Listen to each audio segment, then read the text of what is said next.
Neko je jednom rekao, nije najvažnije pitanje u vezi sa ratom u Ukrajini kada će se završiti, nego gde. Oružani sukobi na tlu Evrope, najveći u poslednjih 75 godina, predstavljaju vrlo opasan bezbednosni rizik i za druge zemlje koje se nalaze na takozvanoj crvenoj liniji razgraničenja savremenog istoka i zapada, a ni Balkan od toga nije tako daleko. Kada, gde i kako obuzdati obnovljene ratne strahote na starom kontinentu? Saznajte u Slobodno Srpski.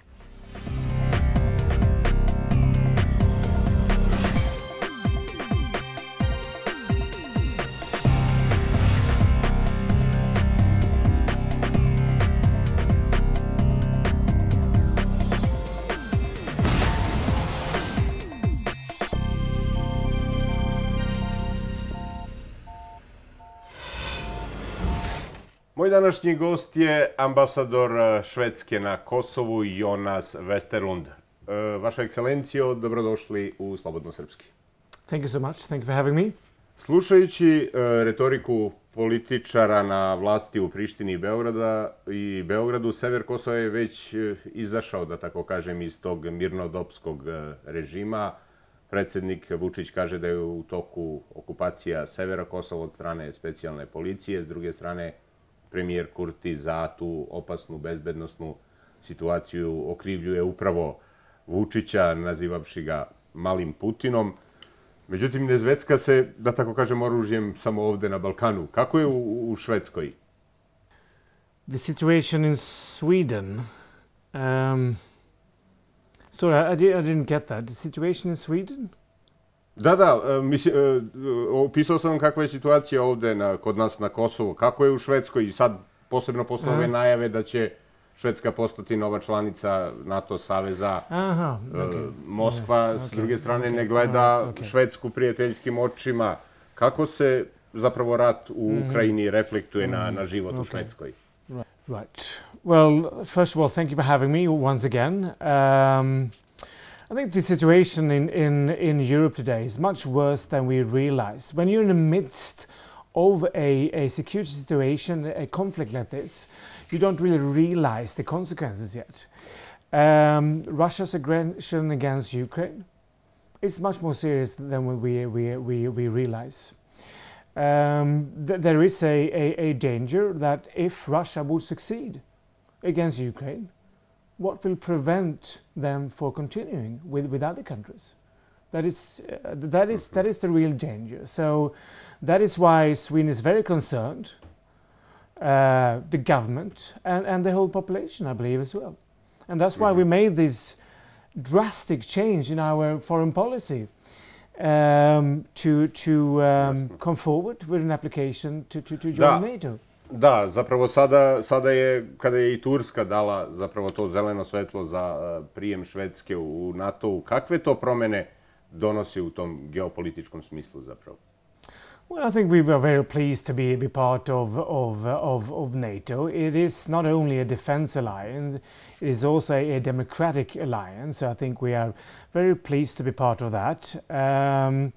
It will secure our borders and will be part of a much, broader security architecture in Europe, because now we have this paradigm shift in Europe.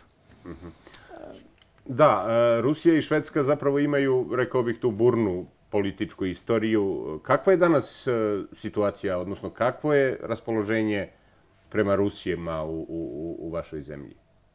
I ima li straha zapravo od tog mogućeg proširenja te Putinove specijalne operacije i na Švedsku, zbog čega ste zapravo i tražili tu preventivnu zaštitu učlanjenjem u NATO, je li tako?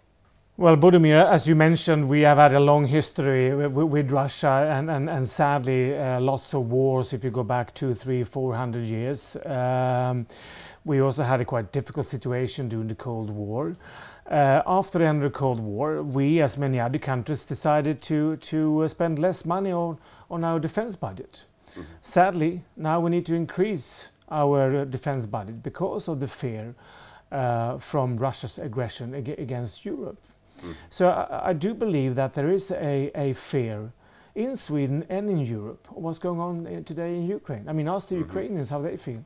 Da, jasno, sve zapravo ima svoj kraj, ali i početak. Kako objašnjavate te razloge Putina da otpočne rat u Ukrajini, da bi na taj način navodno preventivno odbranio Rusiju i ruski narod, kako je govorio? Well, I feel I should not. I just want to say that Russia has invaded Ukraine for no good reason whatsoever, and that's not part of a modern society in any way. Ukraine was recognized by Moscow after the end of the Cold War, so this is a pure aggression by Russia to Ukraine. During the Swedish EU presidency, Sweden coordinated the European efforts to establish a tribunal for all the aggressions during Russia's aggression against Ukraine. Right? So it is Russia who would need to explain why they have invaded Ukraine. Da, a kraj, gde je zapravo kraj tog sukoba? Kako i kada će se to završiti? Šta mislite? Well, I mean, all conflicts come to an end, right? It is sad each day, each week it continues. You will have more people getting killed, right? Well, the first suggestion, the first recommendation is, of course, that Russia ceases its aggression. There is no other way. There is no other way. Because if we agree to petition Ukraine, what is then stopping any country in the world to do the same? Jasno.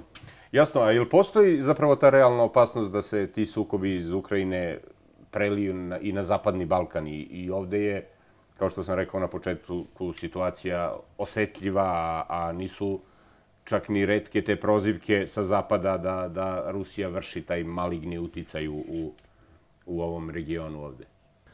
I think the biggest challenge is for some of the neighboring countries to Russia, in particular those who have a Russian-speaking population. Yes, you're right. There is. I think it's important for the Western Balkans to join the European Union and NATO as soon as possible, in order to secure Europe and mobilize Europe. And, you know, as always, we need to focus on pensions, employment, social services, health services. That's what we need to focus on. Da, ali generalno, je li moguće, dakle, po vama to proširenje te ruske vojne intervencije i van Ukrajine? Pa i, ne daj Bože, i kod nas ovde u ovom regionu? Like I said, I believe that the most danger is to the neighboring country of Russia and the neighboring country of Ukraine. That is the biggest fear, I believe.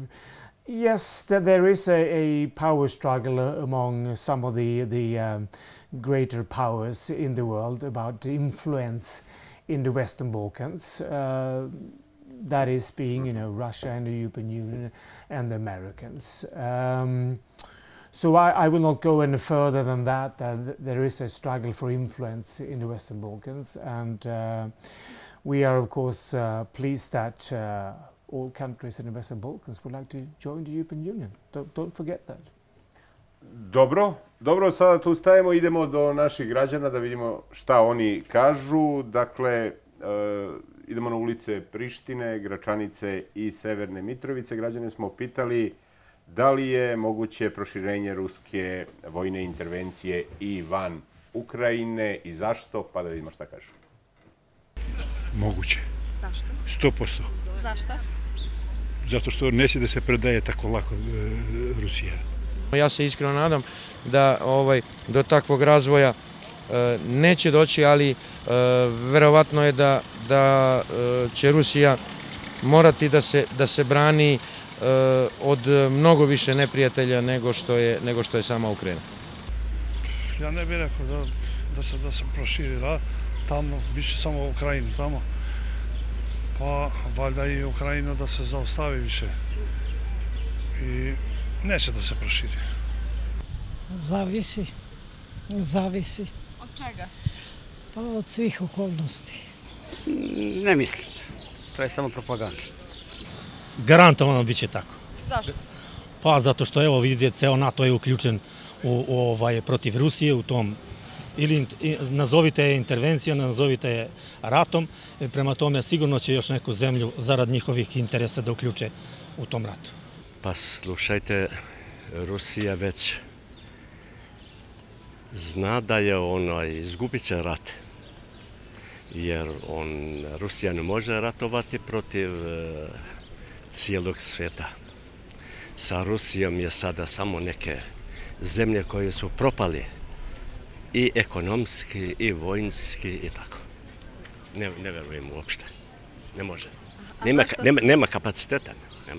Ne može. Nemam pojma. Moguće je sve. Ne može.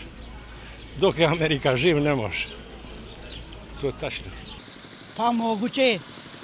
Zašto nije moguće kad Ukrajina mnogo zacrtala kao da je ona Bog zajedno sa Amerikom? Može, Boga mi i Ukrajinu, može da se paši i na Kosovu i Metohiji. Pa ja mislim da je moguće, pošto NATO je već ušao u nekom konfliktu sa Rusijom i već tamo čak Francuska, Italija, Engleska, Amerika, NATO, može da se desi da se proširi na ceo Balkan. Možda i treći svjetski rat. To ne znam, zavisi. Ako neko će da uđe za mir između dve zemlje, da prekine rat i da dođe do mira. Pa verujte mi, ja ne znam. Ne mešam se u politici, prema tome ne znam. Mislim da nije. Zašto mislite da nije? Pa, neće to niko da dozvoli, eto tako. Dobro, Vaša ekscelencijo, vidjeli smo i čuli šta kažu naši građani. Tu su različiti odgovori. Neki smatraju da neće da se rat u Ukrajini proširi i ovde, neki misle da hoće. Mnogi se i nadaju da uopšte neće doći do proširenja. Šta kažete na ovo što smo vidjeli i čuli? No, it was interesting to hear everyone's opinion about this. Mixed opinions, as you underlined yourself. Some people felt that there might be a risk of the war spreading outside Ukraine, and some not. Like I said before, I do believe that we are in a much more difficult security situation than we understand at the moment. But I do believe that the Western Balkans is, at the moment, is still a question about a struggle of power. And Russia is trying to use its influence in the Western Balkans. But I'm pleased to say that all the Western Balkan countries would like to join the European Union. Jasno. Gledate Slobodno srpski gost emisije, ambasador Švedske na Kosovu i Jonasom Weterlundom. Vidimo se posle kraćeg predaha. Dobro, Vaša ekscelencijo, sada prelazimo na ove naše domaće kosovske teme. Već više od mjesec dana na severu Kosova traje kriza, tenzije, imali smo i sukobe u Zvečanu, povređene vojnike, građane, napade na novinare, hapšenja. Ko je po vama generalno najodgovorniji za situaciju u kojoj se nalazimo od 26. maja ove godine? You know, as I always say, I was here 24 years ago, and I crossed the bridge in Mitrovica. I'm utterly disappointed that we are still in the very same situation, and that is the fault of both parties. That is the fault of the international community. 24 years is a long time. That means that there are several people in this country who have not seen anything but a struggle across the Ibar River. So that's just very disappointing. On these events, 26th and 29th, you know, we encourage both parties to de-escalate. Whenever you have a conflict, there's no point of singling out that you did this and why did you do that. We need both parties to de-escalate And there's certain steps, as you know, there's an EU plan for that. And the EU plan is that we meaning the EU envoy, Lajčák, has clearly stated to Pristina that the 4 mayors would need to work from an alternative location. Da. And the special police would need to be withdrawn and we need to have new elections. Da, jasno. Pričat ćemo i o tome, da se vratimo na ovu odgovornost. Vi kažete da su obe strane tu na neki način odgovorne. Bivši premijer Švedske, Carl Bildt, kaže da je za novu krizu na severu Kosova ima mnogo odgovornih, ali da je Priština preduzela te prve korake koji su zapravo pokrenuli tu eskalaciju nasilja, nakon čega je sve krenulo nizbrdo. Pomenu ste vi da ste i pre 24 godine bili na severu Kosova. Zašto idemo nizbrdo posle 24 godina od prestanka oružanih sukoba na Kosovu i posle 12 godina dijaloga i brojnih sporazuma koji su postigli Beograd i Priština? I jel smo se vratili unazad zapravo po vama? Well, like I said, it's utterly disappointing that we're not moving forward. And during these 24 years, we have had so much progress when it comes to the agreements in Brussels 2013, 2015. And on a positive note, when I did come, I mean, before 5th of November this last year,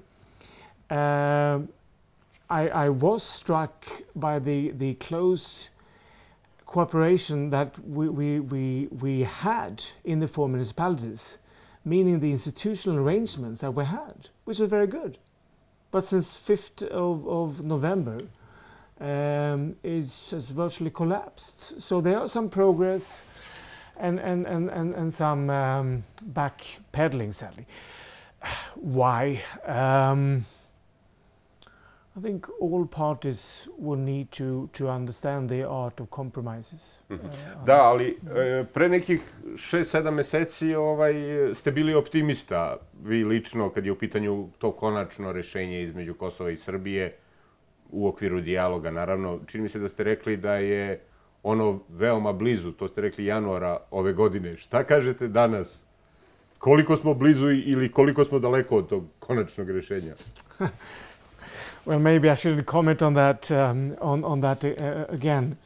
You know how Winston Churchill described the definition of a political analyst?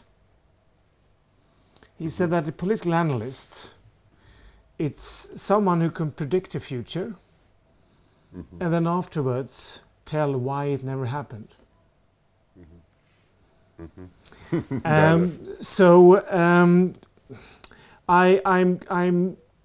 I'm concerned about the situation at the moment. There is a dialogue, there is a normalization dialogue that we need to get back to. There is an EU plan on how we can get back to the normalization dialogue. We had a meeting between Mr. Lajčák and Mr. Bislimi on Monday. And it seems that they came to an agreement on steps to de-escalate. At the moment, I'm less optimistic than I was in January. Da, ali kad je to konačno rešenje u pitanju, kako će po vama ono izgledati između Kosova i Srbije i gde su tu građani, odnosno posebno Srbi sa Kosova u svemu tome, koji u najvećem broju gledaju ovu emisiju zapravo? Well, as always, the populations in conflict are the ones who are the hardest hit in any conflict. And I think it's important to voice their concerns. It's important to have a dialogue with the population continuously in northern Kosovo, in the other Serb-dominating municipalities as well, but in particular in the north.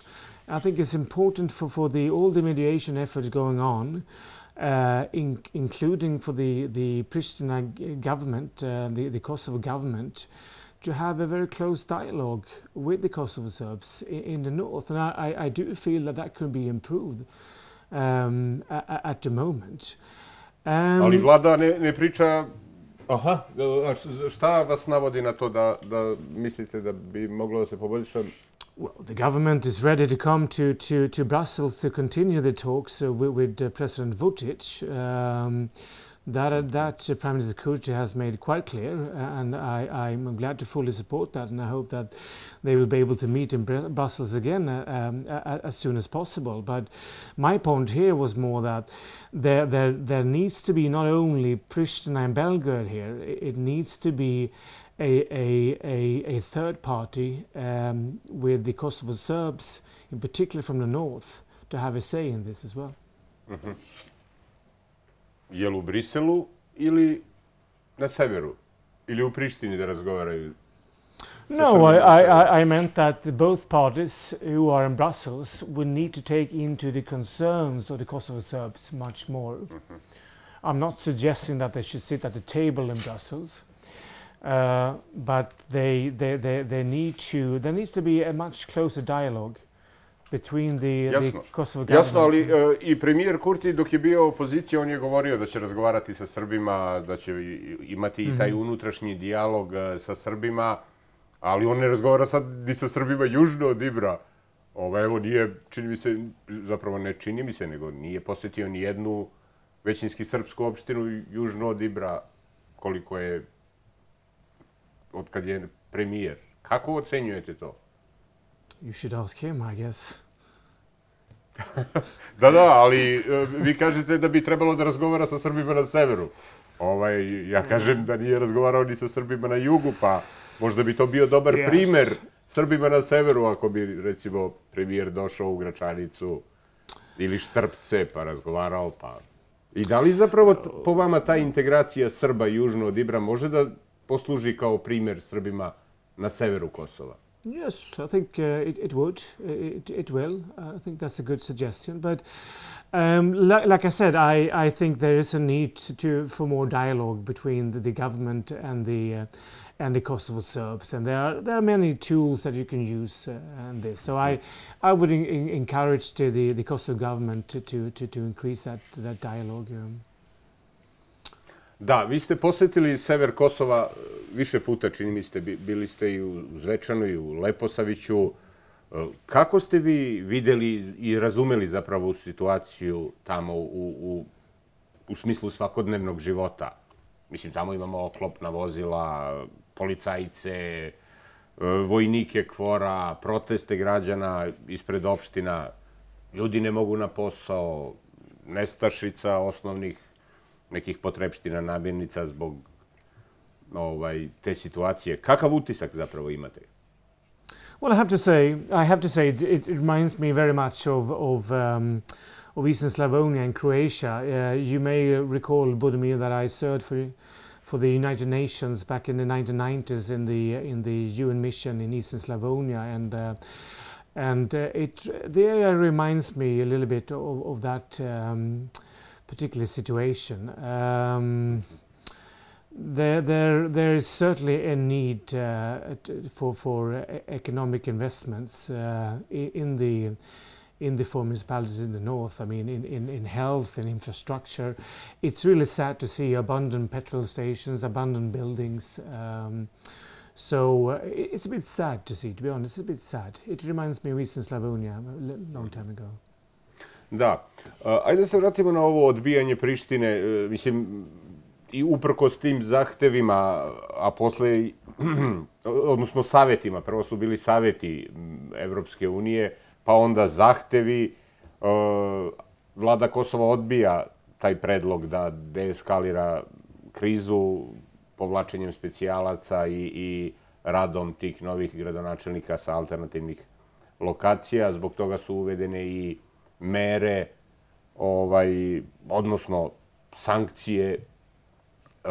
Da li Švedska podržava zapravo te mere i da li je spremna da podrži njihovo pooštravanje možda? Well, of course, as an EU member, we support the measures taken by Mr. Lajčák and by the High Representative Borrell.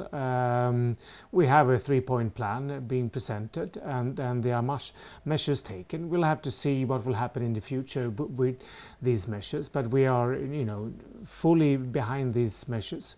It's both against Pristina and Belgrade, but there are particular clear ones on the ones for Pristina. It's very hands-on, right? It's to, as I said before, it's to remove the 4 mayors and move them to alternate locations, and to withdraw the special forces from those buildings, and then to have new elections.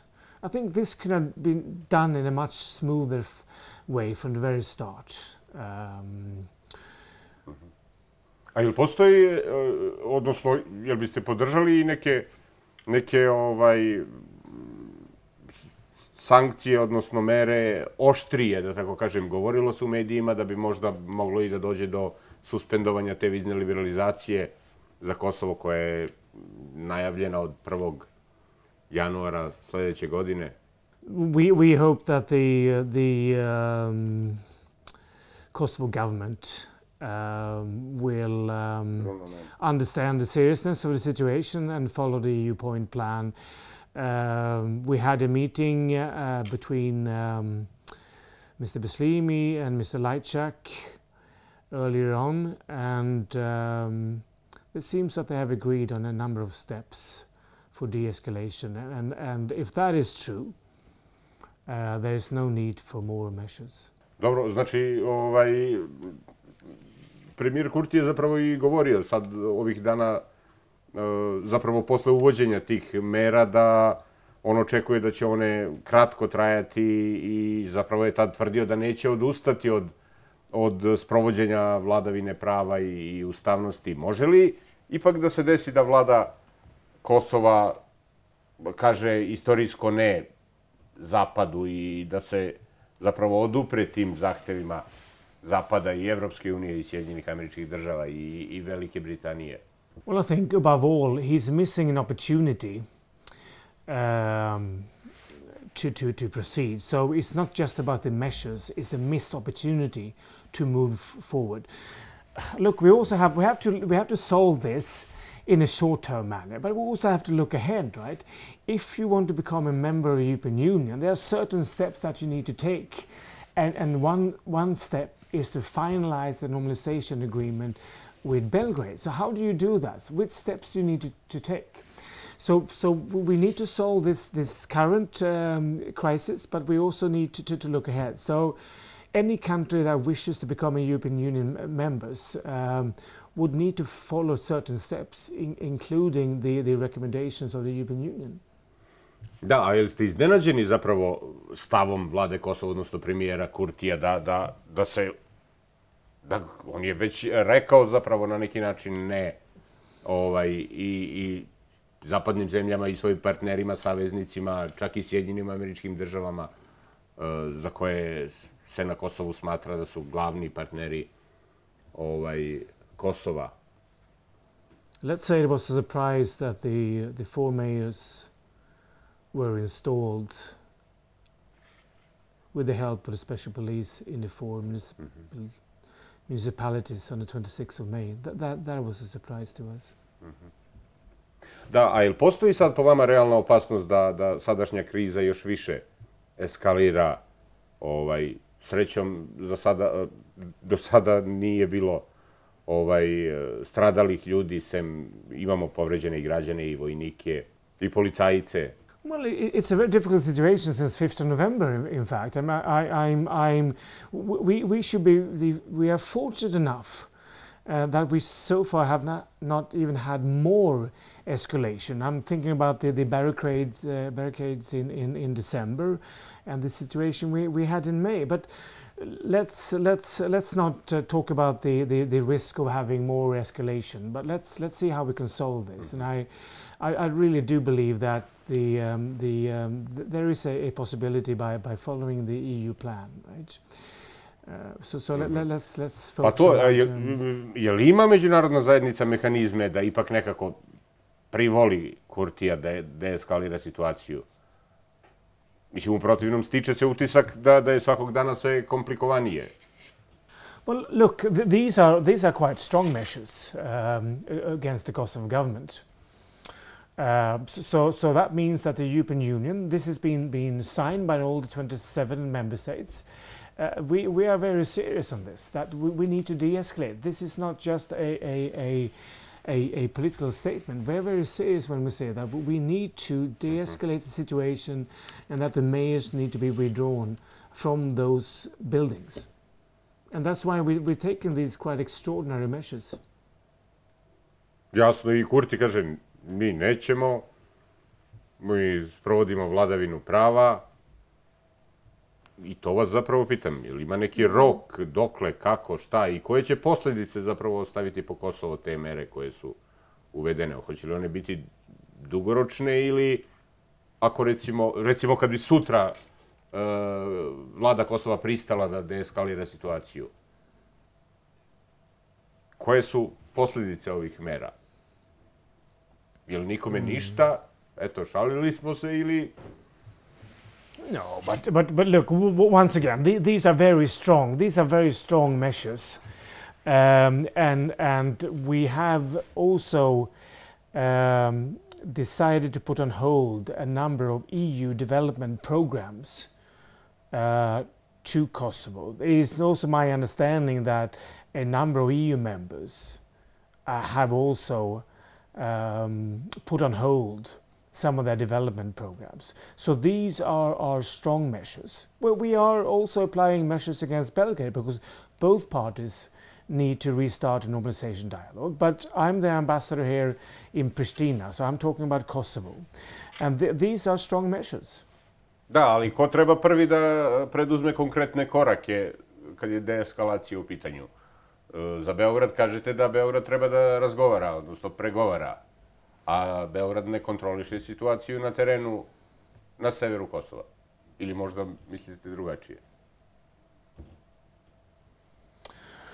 Look, there's always the case here that each party blames the other one, or each party wants each time that the other one should start the first move, right? That's always a classical case in any negotiations, right? You want your opponent to make the first concession. Now, in the agreements from Brussels, 27th of February, and the annex, the 18th of March, the whole setup is that each party should move along without depending on the other parties making progress. So each party should make progress within their own sphere. So in this case here. Da, ali šta je garancija i da će taj sporazum da se sprovede od 27. februara i 18. marta, aneks sporazuma iz Ohrida, kad imamo i sporazum iz 2013. briselski koji nije sproveden? Kao što znamo, nije formirana, recimo, zajednica srpskih opština. Kako gledate na to? Well, the agreements from 2013 and 2015 are still valid. They are referred to, as you know. Oni su ideje ovog sporazuma od 27. februara. Tu postoji jedna tačka gde piše da treba da se svi dosadašnji sporazumi sprovedu, zapravo. Yes. So all agreements should be implemented. Jasno, pa jel može to da se oduži još jedno 10 godina? Tu nema rokova, čini mi se, u ovom sporazumu. Jel može i to da se oduži jedno 10 godina, kao što, recimo, 10 godina nije formirana zajednica srpskih opština? Let's be optimistic. I understand that, as I said, it's been a very long time, and if you're living in northern Kosovo, it's been a very, very long time, and there is such a huge need for investments, needs for employment opportunities. So it's painstakingly difficult for the population in northern Kosovo. It is difficult, and I'm sad to travel around in these regions. It's going to take some more time. That's quite clear. It's going to take quite some more time on this. But let's be optimistic and see that we can use a magic wand and see if the parties can come back to the normalization dialogue and then implement what was decided in Brussels and Ohrid. A jel postoji neko kome ova kriza postojeća na severu Kosova ipak odgovara možda? No, I think not. I think no one has any benefits from the situation in the north. On the contrary, perhaps criminal networks from both sides, meaning criminal networks who has both from both ethnicities in those networks, but otherwise no one is gaining from this. Absolutely no one. Da, mislio sam možda tim takozvanim ruskim elementima o kojima se govorilo i kojima bi možda odgovaralo to proširenje konflikta na druge zemlje Evrope. There might be some interest of Russia to not have an agreement between Serbia and Kosovo. In that sense, you are right. Because we do have an agreement, Serbia and Kosovo can become members of the European Union. So there might be an interest of Russia not to have a fully fledged normalization dialogue agreement between the two parties. U nastavku, ko je ambasador Švedske na Kosovu, Jonas Weterlund? Gospodin Jonas Weterlund je švedski karijerni diplomata. Trenutno obavlja funkciju ambasadora Švedske na Kosovu. Pre toga bio je šef odeljenja za bezbednosnu politiku misije Švedske pri Ujedinjenim nacijama u Njujorku. Također je služio kao otpravnik poslova u kancelariji ambasade Švedske u Asmari i bio je u misiji Švedske pri OEBS-u u Beču, ambasadi Švedske u Nairobiju, misiji Švedske pri NATO-u u Briselu i u Afganistanu kao ambasador i šef švedskih civilno-vojnih timova za rekonstrukciju provincija. Gospodin Weterlund je također bio upućen u međunarodnu organizaciju u više navrata, između ostalog kao savjetnik šefa civilnih poslova UNTAES-a u Hrvatskoj, šef štaba zajedničkog posredničkog tima u Ujedinjenih nacija za Darfur u Sudanu, zatim bio je zamjenik šefa misije Evropske unije u Iraku i kao viši savjetnik ambasadorke Anike Soder u svojstvu specijalnog predstavnika za Južni Kavkaz, predsjedavajućeg OEBS-a sa fokusom na dijalog o posredovanju u Gruziji. Njegovi glavni pravci u karijeri bili su multilateralizam, posredovanje i mirovne operacije. Gospodin Weterlund je oženjen i ima 2 dece. Vaša ekscelencijo, kada je Kosovo 2008. godine proglasilo nezavisnost, zemlje koje su ga priznale, očekivale su da tu bude demokratsko, multietničko društvo evropskih vrednosti i ravnopravnih građana. Da li je Švedska zadovoljna brzinom i stepenom demokratskog razvoja Kosova? Premijer Kurti ovde tvrdi da su na Kosovu na snazi najviši ti standardi u pogledu poštovanja ljudskih i manjinskih prava građana, ako ne, kako kaže, u svetu, onda u Evropi sigurno. Šta vi kažete? Well, I think Kosovo is still a young democratic nation, but I do believe it is a very democratic state, and then they're being quite successful in building up political parties. It's difficult to be a young nation after a war, so I think that they've done that in a very well manner. What I do remember from the time when I was here in 1999 was that Madame Albright and Tony Blair and Bill Clinton were all underlining the fact that we need to build up a multicultural society again in Kosovo. There we still have room for improvement. Da, vi kažete zapravo da je Kosovo demokratsko društvo. Da li je zapravo demokratsko multietničko društvo i ono gde je većina gradova sa jednoetničkim stanovništvom? Kao što znate, posle 1999. godine Srba u gradovima Kosova praktično više nema. Ostalo je po nekoliko desetina Srba, ne znam, u Prištini, Klini, Kamenici i naravno u Severnoj Mitrovici, koja je postala i univerzitetski centar za preostale Srbe. Ali 95% gradova su etnički čisti. I do believe that the international community and the Kosovo government could have done much more when it comes to refugee return, for example. That some of the Kosovo Serbs should have been able to return. The Serbian language should be much more prevalent in the state institutions. That is a disappointment as well. Even in the Kosovo Parliament, the translation is not always being made, for example. So much more needs to be done when it comes to creating a multicultural society. Da, vi ste pomenuli jezik.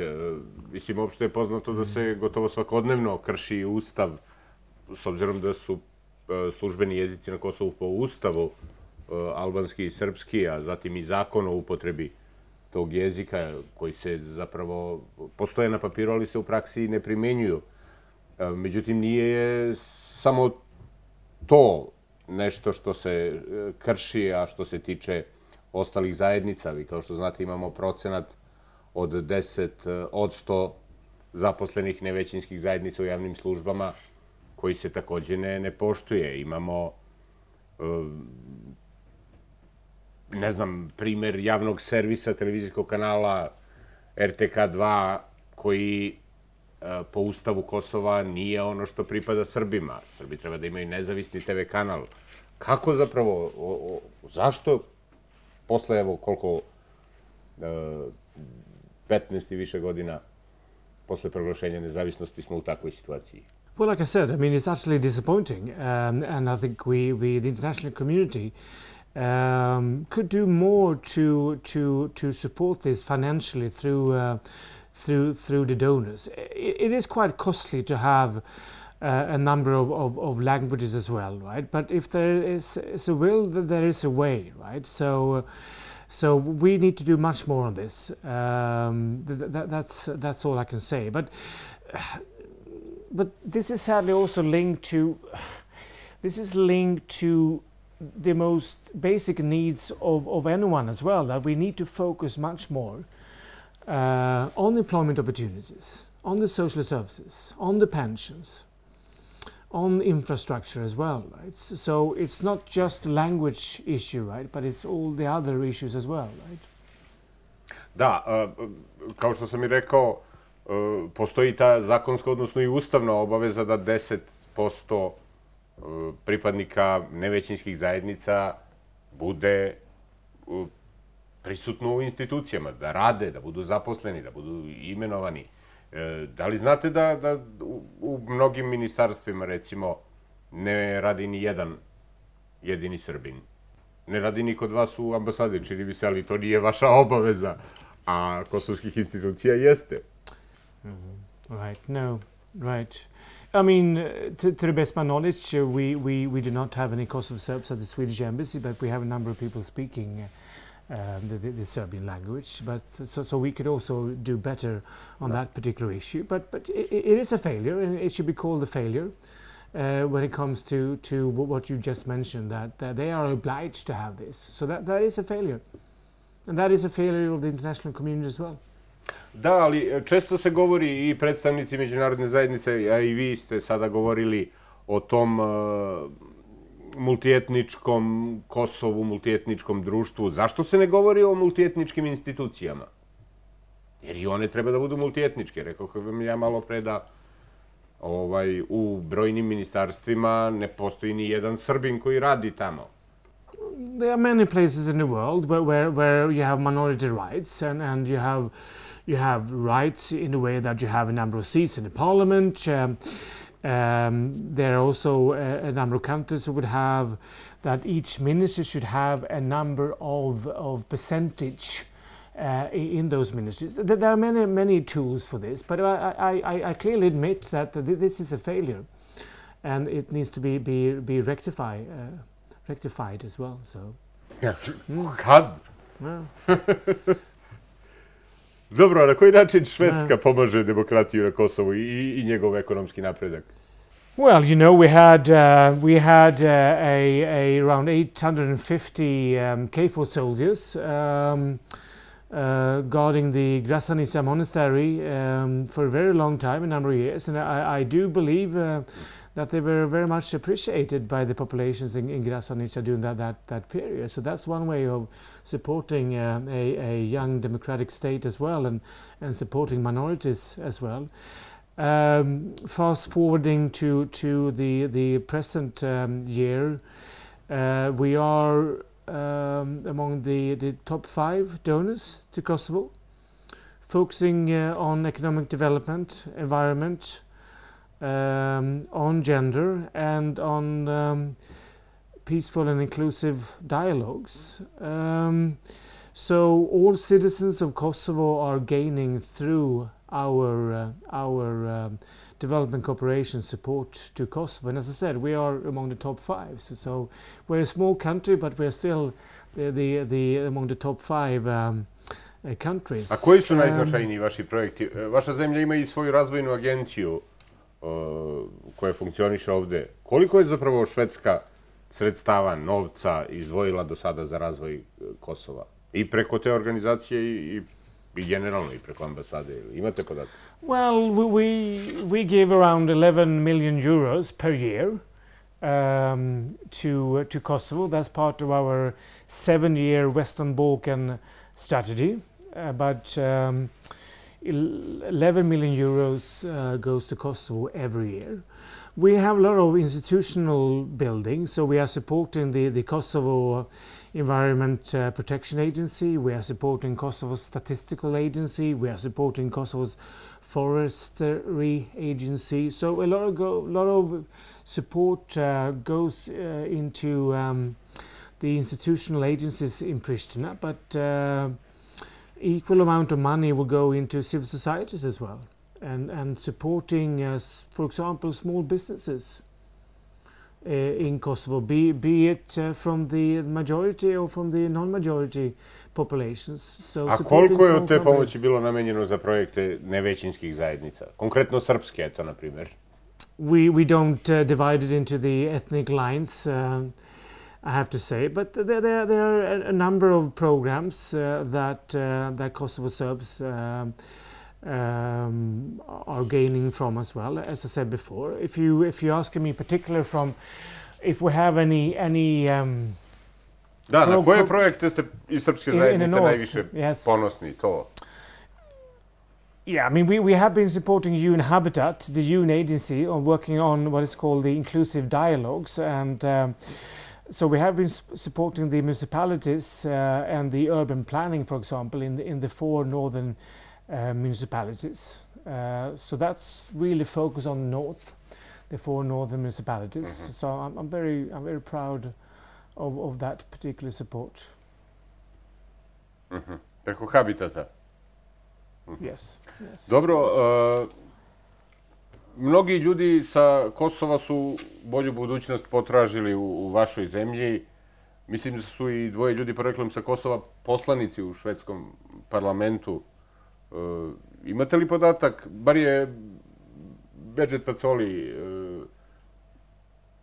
bivši predsjednik Kosova, ovde to objavio pre nekoliko mjeseci kad su bili izbori na severu, u Švedskoj, ne znam da li ste vidjeli, da je 2 poslanika s poreklom sa Kosova da su poslanici u švedskom parlamentu.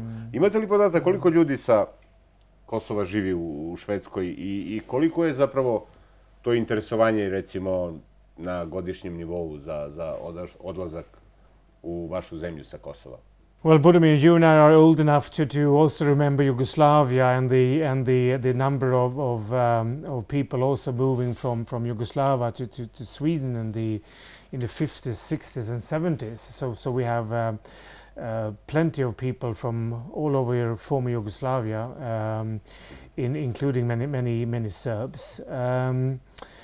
When it comes to Kosovo, we have around 70,000 Kosovo Serbs in Sweden, so it's quite a significant amount, I would say. I think they are also doing very well when it comes to higher education, and when it comes to senior positions in institutions in Sweden as well. So I think they have integrated very well in Sweden.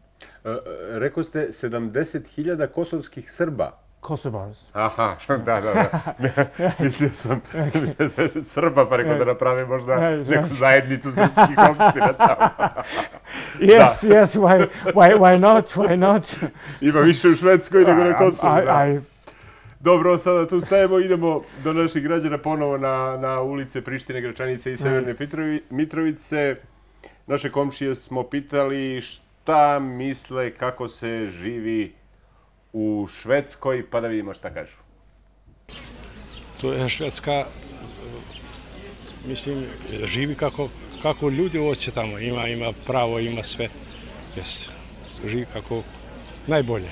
Nažalost, nisam bio u Švedskoj, tako da direktno na to pitanje ne mogu da vam odgovorim iz nekih ličnih iskustava, ali prema svemu što znam, kompletna Skandinavija je neki predeo koji je, makar tako kažu, jako dobar za život, životni standard jako visok, pogotovo Švedska koja se svakako smatra zemljom sa najvišim standardom životnim u Evropi, tako da se iskreno nadam da je život tamo jako lep. Ne znam, ja živim u Norveškoj, ali ne znam u Švedskoj, dobro žive. Pa ono što sam obaveštena preko televizije, kao dobro se živi, ali dokle će i kako će, ne znamo. Vidimo šta se radi po Evropi. Samo da bude mir kod nas. Dobro, ono što znam ja za njih, dobro se živi u Švedskoj, nemaju nikakvih problema, svaki svoj posao i tako. Ja ne znam kako se tamo živi, ali da se živi lošije nego ovde, oni bi se sigurno vratili ovde odmah istog dana, nego svako ide tamo trbuhom za kruhom da zaradi nešto i onda kad zaradi, ili mu istekne ona viza kako se to već radi i vrati se ovde i troši taj novac. Pa ima neki nacionalizam između muslimana, ali ne znam, to je njihov zakon, njihovo. Mnogo teško, jer Srbe vrlo malo ceni Švedsku. Ne znam. Ovo je strašno. Ja molim Vučića da nam pomogne. Da nam pomogne, jer stvarno ne možemo više da izdržimo. Živi se, sad mi priča jedan sestrić, bio u Nemačku 4 dana.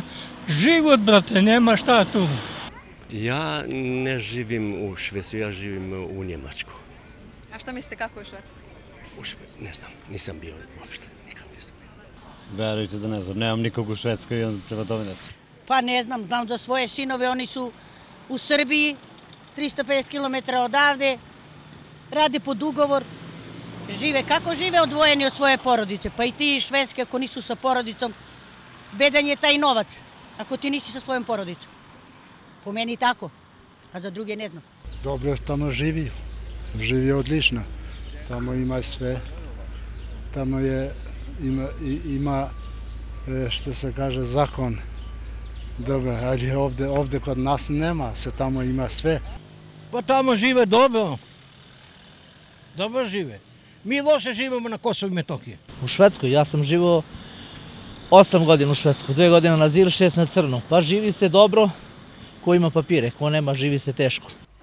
Dobro, Vaša ekscelencijo, evo vidjeli smo i čuli šta kažu naši građani. Srbi i Albanci inače čini mi se da nemaju problem ako žive negde po svetu. Nisam čuo za incidente takve prirode.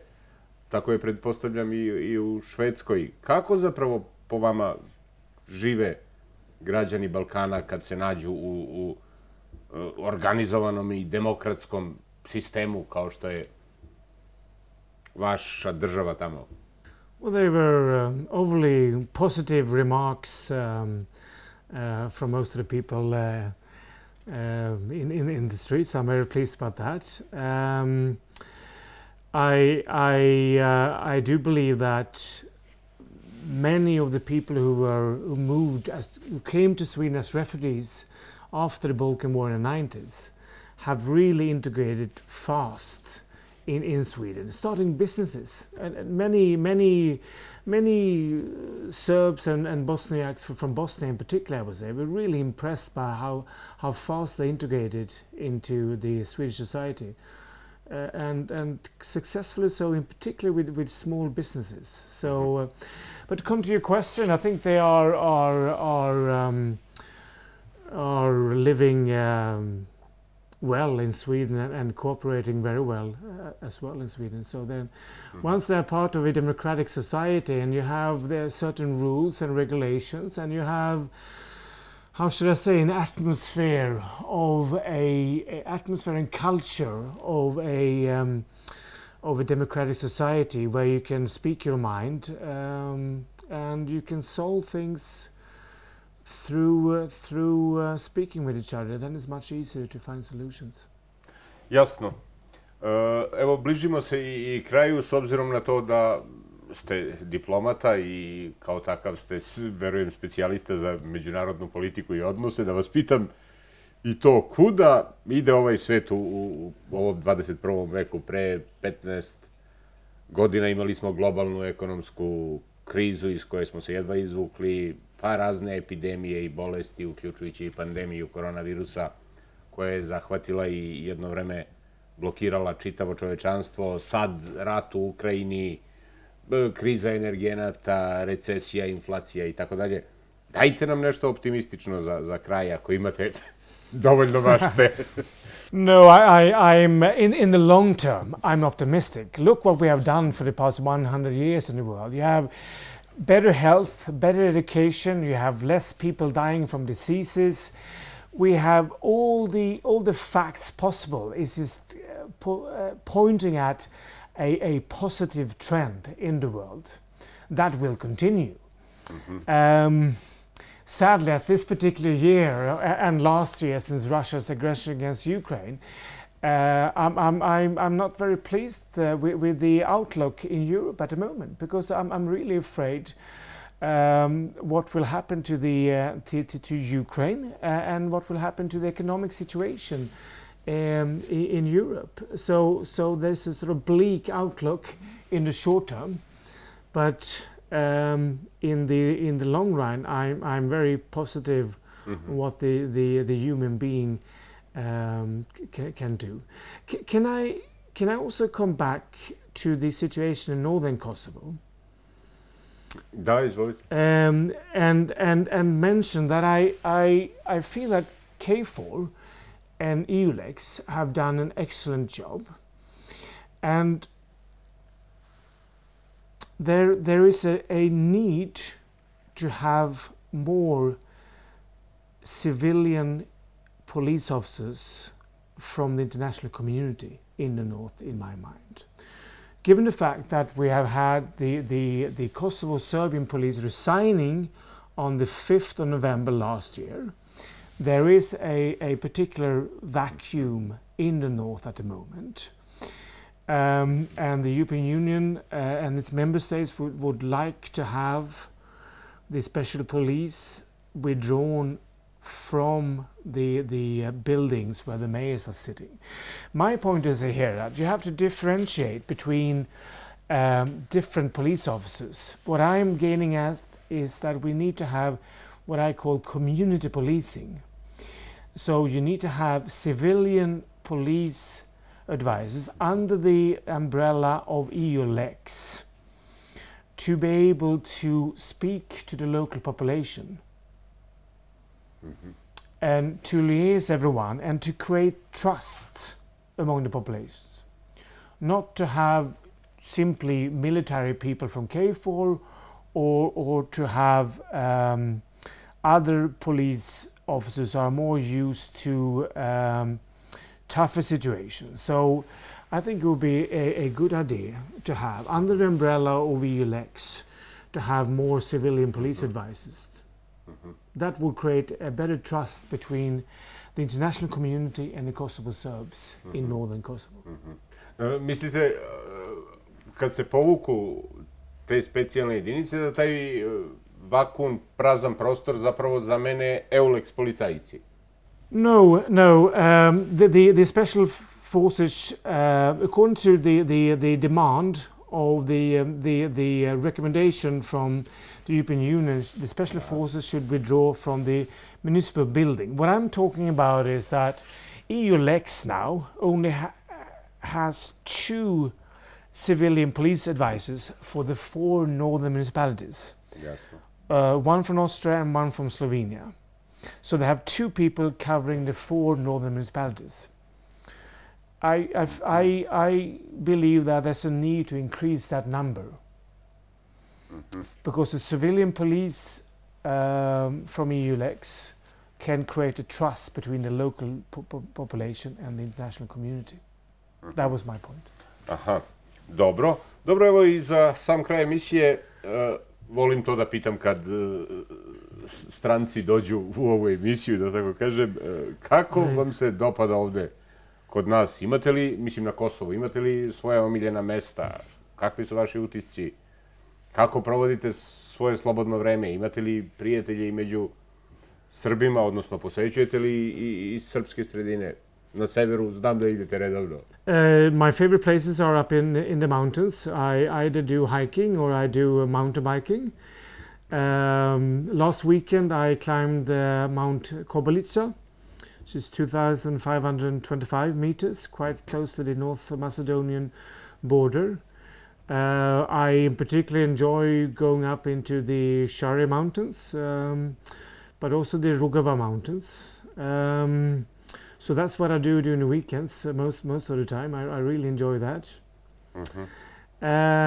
In my work, I try to travel to many of the